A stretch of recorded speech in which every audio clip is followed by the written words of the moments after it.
Fakatao aloha fanjakany sy ny famarinana dia hanampy anao ny rehetrarehetra.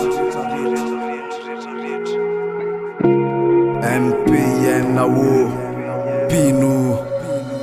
enamby sy fanjato sy arivo ny taona nisiko hatram'izao mbola reo mahafinaritra foana ny rarahiko ny feo fieritreretana no antonikipiko ivavaka any am'le mpanome fifaliko ny fifaliko avy am'le mpanao ny fitsapana dity folo ny mampahendry anao toy ny lalàna Kristy le sady tompony atsika ny tompony hafanana anananao ny aizina nefa ianao ny fahazavana ny visinao ny mampisy ny tsisy ohatra za ny kalonanao tsisy afaky ny anisy fanara ny fanahy mino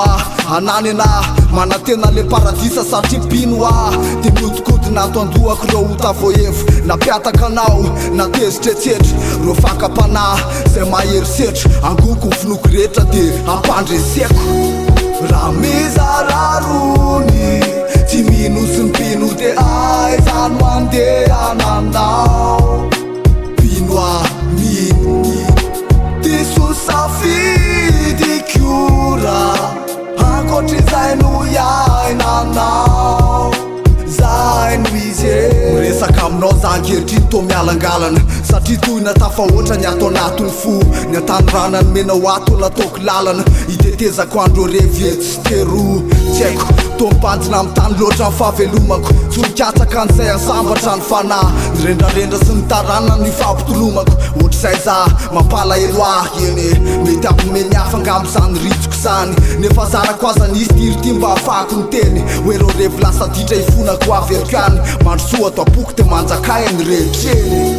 raha mizara rony tsy mino sy ny pino de aizano andehananao pino mino diso safidy kiora ankoatr'izay no iainanao zay no izy